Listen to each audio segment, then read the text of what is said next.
perihal tayangan azan, apakah berarti Anda memanfaatkan masa belum kampanye ini ketika belum ada aturan yang spesifik akan menarget dan juga memanfaatkan Anda belum dinyatakan resmi sebagai calon presiden untuk menunjukkan Ganjar Pranowo seorang yang religius? Saya akan menunjukkan diri saya sendiri. Saya menunjukkan saya suka lari, saya menunjukkan apa saya komunikasi dengan masyarakat, saya menunjukkan sikap-sikap yang lebih jelas. Saya tidak ada dalam sejarah politik menggunakan politik identitas. Saya tidak ada dalam sejarah politik menggunakan politik identitas. Jadi Anda membantah keras politik identitas bermain di azan itu? Mbak, ada identitas saya yang banyak dibaca. Mbak saja sudah mengidentifikasi saya dengan identitas saya. Pulang kampus? Pulang kampus di UGM. Tapi kemarin hari saya orang yang pernah kuliah di UI juga menyampaikan politik identitas saya. Mas Ganjar pakai batik, Makara dong gitu. Identitas saya akan banyak, tapi itu tidak saya jual. Karena pada sisi yang lain, saya bertemu dengan Bante, saya bertemu dengan pendeta dan pastor, dan itu diupload lebih dulu sebelum cerita-cerita ini, dan kemudian muncul statement Mbak Nana yang saya agak terkejut. Politik identitas sesungguhnya tidaklah selalu negatif dalam sejarahnya. Politik identitas lahir dari perjuangan melawan diskriminasi dan ketidakadilan. Dalam sebuah forum nasional di Jakarta, Profesor Yudi Latif menyampaikan bahwa ada 3 bentuk model politik identitas. Ada yang good, ada yang bad, dan ugly. Anies ini kan cuma dicomot, ya dicomot oleh 212, kemudian diposisikan seolah-olah dia bagian dari 212. Saya kenal Anies karena dia adalah deklarator Ormas Nasdem. Anies bukan orang yang seperti itu. Dia seorang nasionalis sebenarnya. Tapi karena kebutuhan kemarin, ya kebutuhan dia juga perlu menang, ya dia ambil itu. Dia ambil politik identitas yang mendukung dia sebegitu kuat di Pilkada DKI itu terpaksa harus diambil. Nuhibbul Rasulaka ya Allah, nuhibbul Quran ya Allah, nuhibbul sunnataka Nabi, sunnatan Rasulullah sallallahu alaihi wasallam. Kalau diminta kasih skor nilai 1 sampai 10, seberapa atmosfer kebebasan berpendapat di negeri ini menurut Anda? Ini di sini udah pada aja semua. Selama kita menulis tentang Indonesia masih harus menggunakan Wakanda, maka skor kita masih rendah. Selama kita masih harus menggunakan nama-nama selain kita sendiri untuk mengungkapkan apa yang menjadi pikiran kita, maka skor kita masih rendah. Jadi sudah tidak boleh lagi ada rasa takut dalam berekspresi. Jadi menurut saya kebebasan berpendapat hari ini di Indonesia sedang bermasalah. Jadi nilainya berapa, Mas? Skor angkanya mungkin sekitar 5 dan 6. Kebebasan apa yang masih kurang? Orang memaki-maki presiden, orang menghina presiden, orang mengejek presiden, orang mencemooh presiden juga tiap hari kita dengar. Orang mendungu-dungukan presiden juga kita tiap hari kita dengar, kita lihat. Biasa aja, mau seperti apa lagi sebetulnya yang kita inginkan. Demokrasi yang sangat liberal sekali menurut saya kita ini, meskipun kita ini orang timur yang penuh dengan kesantunan, yang penuh dengan etika dan tata krama yang baik, tapi sekarang kita sudah menurut saya sudah sangat liberal sekali. Presiden yang tidak menghargai habaib dan ulama. Allahu Akbar. Jihad. Ingin saya katakan tapi tidak boleh. Ingin saya katakan babi tapi tidak boleh. Ingin saya katakan presidennya tapi tidak boleh.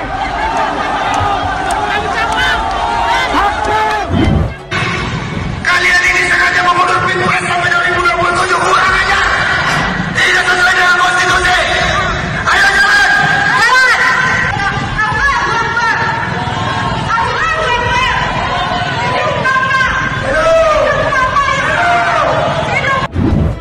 Saya ingin tanya pendapat Anda, berapa nilainya Mas kalau Anda kasih? Kita bicara kebebasan berpendapat. 7,5. Lebih baik 7,5. Mbak, saya tiap hari dibully kok Mbak. Saya menuntut mereka tidak.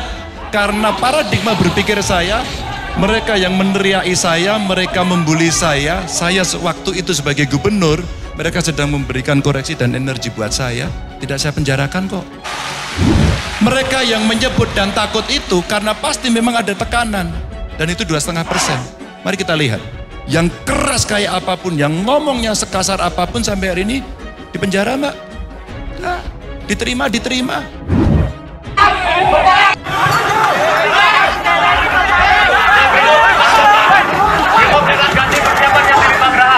Dorong aja, dorong. Terima Graha.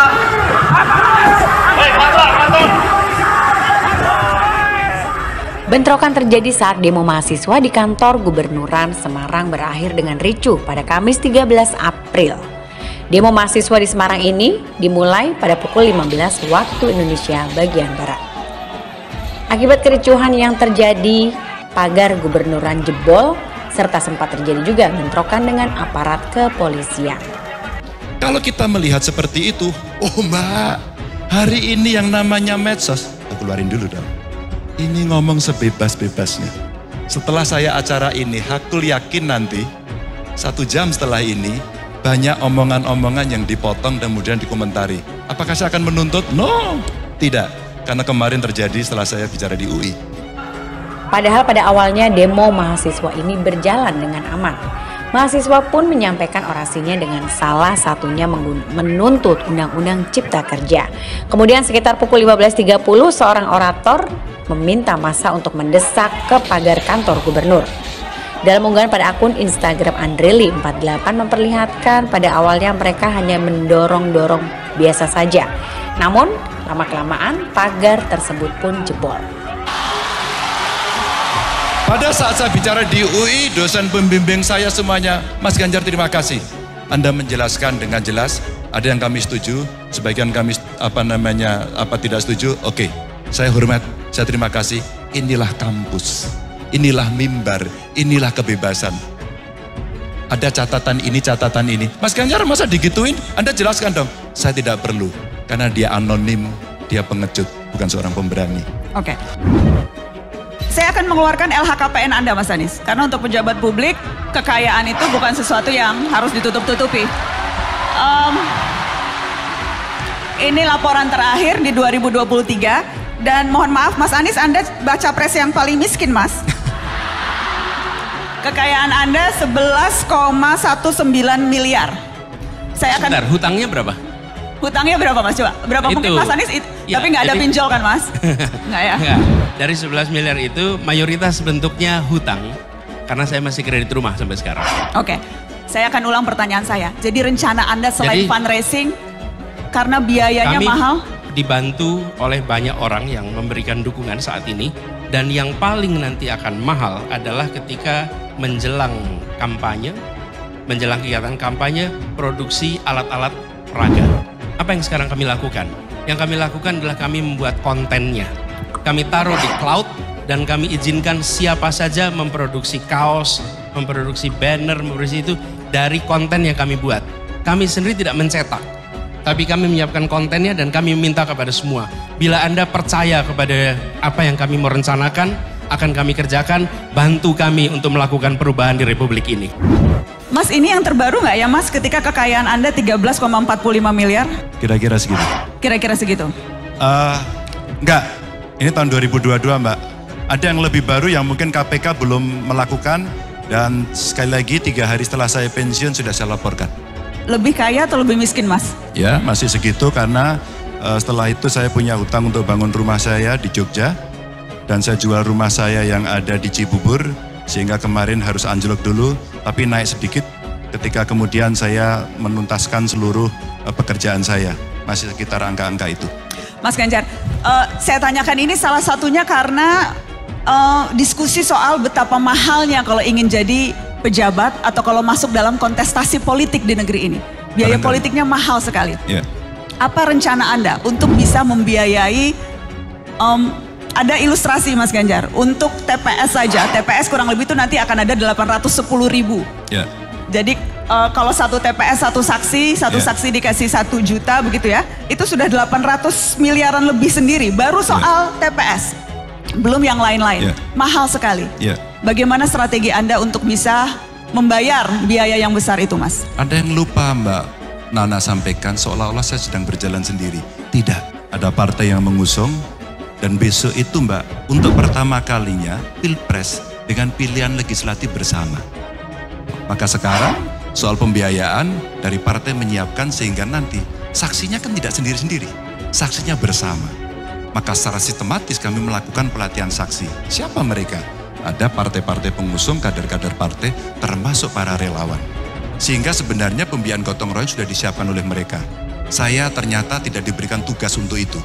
Maka saya berjalan saja sesuai dengan apa yang menjadi penugasan saya sebagai seorang capres. Itu kalau baru satu unit. Iya. Ada lagi unit-unit yang lain tentunya. Betul. Dan ada sebenarnya ketentuan di dalam undang-undang Pilpres ya, atau pilihan legislatif itu donasi bisa dilakukan kok secara terbuka. Yang penting satu, bisa transparan, bisa akuntabel, dan kelak kemudian pasti akan dimintai pertanggungjawabannya ketika kemudian mereka harus melakukan selama perjalanan kampanye sampai kemudian di akhir itu. Saya kira model pembiayaannya sangat beragam. Seorang anak muda Indonesia yang tinggal di Amerika tiba-tiba telepon saya tidak terlalu kenal. Kemudian dia datang dan dia menyampaikan beberapa pengalamannya, dia mengikuti kontestasi 2 Pilpres yang ada di sana dan ternyata dia menjadi salah satu tim suksesnya di sana. Okay. Lalu dia sampaikan kepada saya, Mas saya mau bantu, saya nggak kenal tapi saya mau bantu Mas Ganjar. Apa yang kamu bantu? Saya punya aplikasi. Aplikasi ini bisa kita pakai untuk berkomunikasi dengan publik, menyampaikan gagasan, ide dan sebagainya, termasuk bagaimana fundraising dilakukan. Ada 2. Donasi yang bisa diberikan oleh mereka, dan yang kedua kita bisa menjual merchandise di sana. Saya kira ide-ide kreatif inilah yang kelak kemudian perlu kita akomodasi yang datang dari anak muda itu. Assalamualaikum warahmatullahi wabarakatuh. Jumpa lagi dengan kami di channel Nafas Pembaharuan. Para sahabat sekalian, bakal calon presiden atau baca pres Ganjar Pranowo menjawab soal tudingan politik identitas terkait kemunculan dirinya di tayangan azan. Ia membantah bahwa dirinya memainkan politik identitas. Saya menunjukkan diri saya sendiri. Saya menunjukkan saya suka lari. Saya menunjukkan saya komunikasi dengan masyarakat. Saya menunjukkan sikap-sikap yang lebih jelas. Sekali lagi, saya tidak ada dalam sejarah politik menggunakan politik identitas. Boleh dicek, kata Ganjar dalam acara Mata Najwa on Stage, seperti disiarkan di akun YouTube UGM Selasa 19 September 2023. Ia menceritakan bahwa ketika itu dirinya diajak oleh tim kreatif MNC. Ia menyebut hal itu dilakukan untuk kepentingan perusahaan. Saya sebenarnya diajak pada banyak program berikutnya. Sudah kita siapkan program berikutnya yang lain. Dan pasti akan juga tayang di sana. Dan pada saat itu saya hanya mengingatkan kalau ini masuk wilayah kampanye, tolong dipertimbangkan. Kecuali bukan wilayah kampanye, silahkan Anda pakai, ucap Ganjar. Ia pun kembali menegaskan dirinya tidak memanfaatkan politik identitas. Menurutnya ada banyak identitas yang dibaca dari dirinya. Pada sisi yang lain, saya bertemu dengan Bante. Saya bertemu pendeta dan pastor, itu diupload lebih dulu sebelum berita ini, tegas Ganjar. Sementara itu, ketika ditanya oleh Najwa di sesi berikutnya, bakal calon presiden atau baca pres dari Koalisi Perubahan untuk Persatuan KPP, Anies Baswedan menilai kebebasan berpendapat di Indonesia sedang bermasalah. Anies memberi nilai tingkat kebebasan berpendapat di Indonesia dengan skor 5 dan 6 dari 10 angka. Menurut saya kebebasan berpendapat hari ini di Indonesia sedang bermasalah. Skor angkanya mungkin sekitar 5 dan 6, kata Anies. Anies pun mengungkit penggunaan kata Wakanda yang sering digunakan masyarakat Indonesia sebagai upaya untuk menyampaikan kritik secara langsung. Selama ini kita menulis tentang Indonesia masih harus menggunakan Wakanda, maka skor kita masih rendah, ujar Anies. Selama ini kita masih harus menggunakan nama-nama selain kita sendiri untuk mengungkapkan pikiran kita, maka skor kita masih rendah, imbuhnya. Anies pun menilai tidak seharusnya masyarakat merasa takut menggunakan kata Indonesia secara langsung ketika melakukan kritik. Kendati demikian, Anies mengatakan pemberian skor tidak dapat menggambarkan secara utuh bagaimana kondisi kebebasan berpendapat di Indonesia. Kita tidak bisa sesederhana sekadar angka saja. Tapi menurut saya, kita masih jauh dari harapan sekarang, ujar Anies. Pernyataan berbeda diungkapkan oleh Ganjar Pranowo yang memberikan nilai 7,5 pada atmosfer kebebasan masyarakat di Indonesia. Hal ini menanggapi pernyataan Najwa Shihab terkait kondisi kebebasan berpendapat di tanah air. Angka tersebut lebih baik dari nilai yang diberikan baca pres dari Koalisi Perubahan untuk Persatuan, Anies Baswedan. Menurut Ganjar, dia tidak pernah memperkarakan pihak yang mengkritiknya. Mbak, saya tiap hari dibully kok Mbak. Saya menuntut mereka? Tidak. Mereka yang membuli saya saat gubernur. Saya anggap mereka kasih energi koreksi buat saya.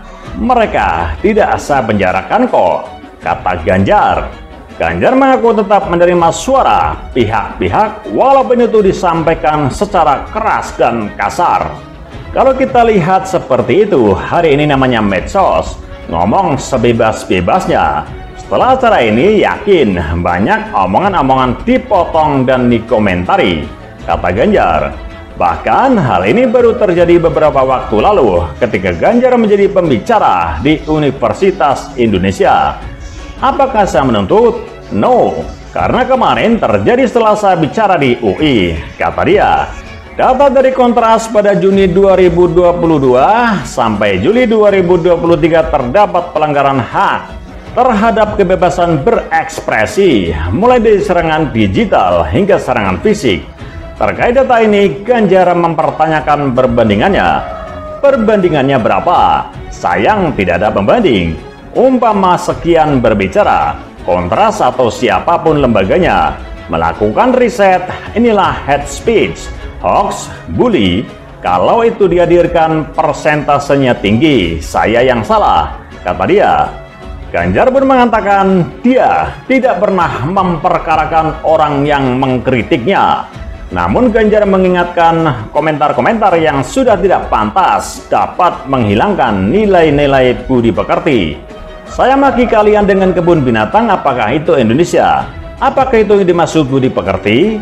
Apakah itu guru-guru kami mengajarkan ke kami sehingga kami saling tidak hormat antar sesama, tegas Ganjar.